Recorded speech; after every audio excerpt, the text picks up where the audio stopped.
Dans le Grand Est, c'est un autre pathogène qui fait beaucoup de dégâts. Le scolite, un petit insecte dont la taille varie entre 2 et 7 mm, il creuse des galeries sous l'écorce des épicéas, les condamnant irrémédiablement. Seule solution, abattre les arbres pour éviter la propagation.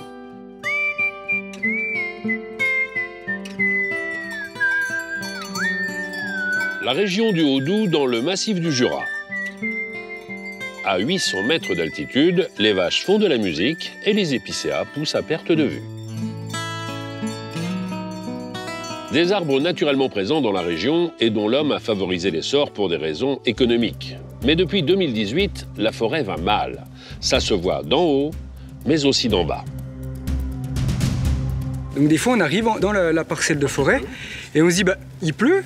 Et en fait, non, c'est les aiguilles qui nous tombent sur la tête. Généralement, c'est que le bois est déjà atteint et déjà presque sec. L'accumulation de ces étés chauds et secs favorise la grande contamination des arbres par le scolite typographe, qui est un insecte qui s'attaque spécifiquement à l'épicéa. Ces insectes vont venir faire des galeries à l'intérieur de l'écorce, pondre des œufs, on va en retrouver tout au long de l'arbre.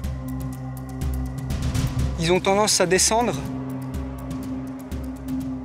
Le gros arrive et puis après ils se répartissent tout au long du bois. Donc généralement quand on le voit clairement ici à 1,30 m, le bois est plus que scolité. Le scolite typographe creuse des galeries sous l'écorce dans la partie vivante de l'arbre, le privant de sève, ce qui le tue. Mais il entraîne un autre problème. Il emmène avec lui un champignon microscopique qui vient bleuir le bois. Les scieurs savent qu'ils auront du mal à vendre un bois coloré.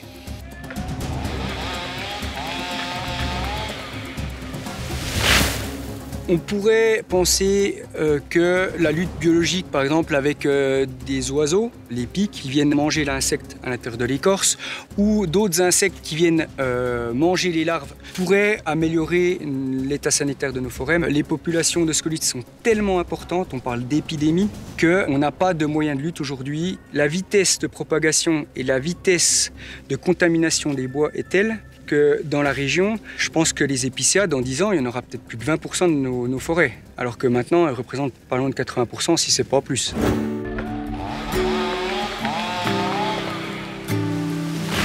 Alors les bûcherons abattent sans relâche les arbres touchés. Là, vous en sortez, vous voyez le bout? Oui, on finit cette zone-là, après on retourne vers là au-dessus, là, qu'on a remarqué quelques-uns. Ouais. Les 4-5 jours, ça a tourné une vitesse, là, c'est impressionnant. Ouais, ça a vachement changé. Ça va vite, hein. Les grumes sont sortis de la forêt grâce à cette débardeuse téléguidée. Une technologie indispensable pour gagner du temps, car c'est une véritable course contre la montre qui s'engage. J'enlève un peu d'écorce. On voit ici ces fameuses galeries principales. Vous voyez les scolites. Donc c'est des adultes, mais ils sont immatures.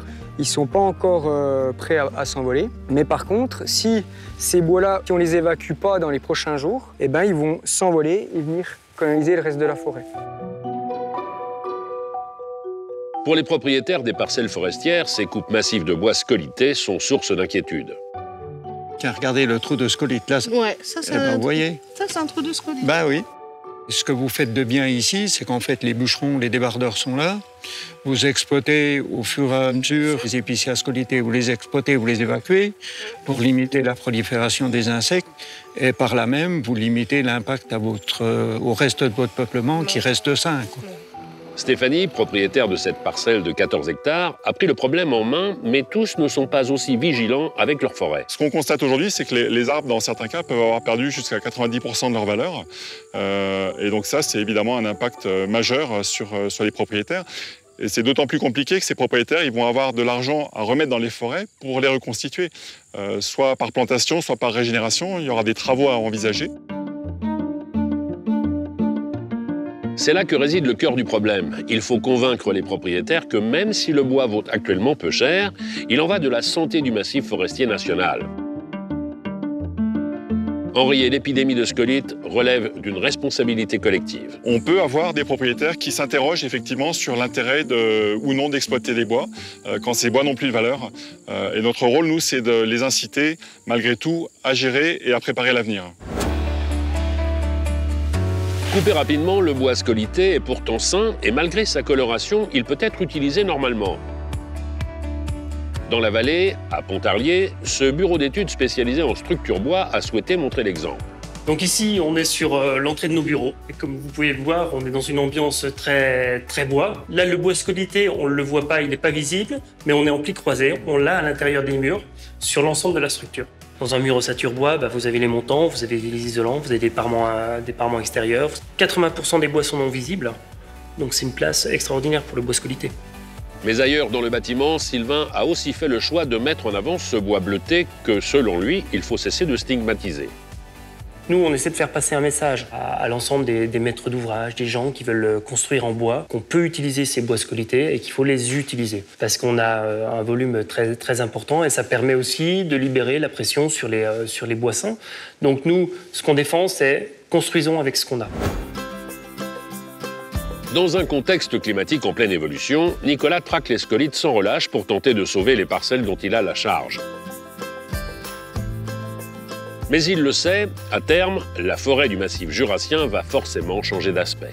Nous, on a vraiment à cœur de laisser la nature se refaire, donc laisser 4-5 ans et laisser monter la régénération naturelle et ensuite faire des travaux sylvicoles en venant détourer le bois d'avenir en disant voilà, celui-là je vais lui faire un peu de place pour qu'il puisse monter. Ça va être le sapin pectiné, mais aussi des feuillus en mélange. Sur certains versants du tilleul, on va vraiment retrouver les essences classiques du coin qui sont principalement l'érable sycomore et puis le hêtre commun. Donc ça va vraiment être un travail assez fin. En fait, ça va vraiment être de la petite épicerie pour refaire des peuplements sains et qui soient prospères pour les générations futures.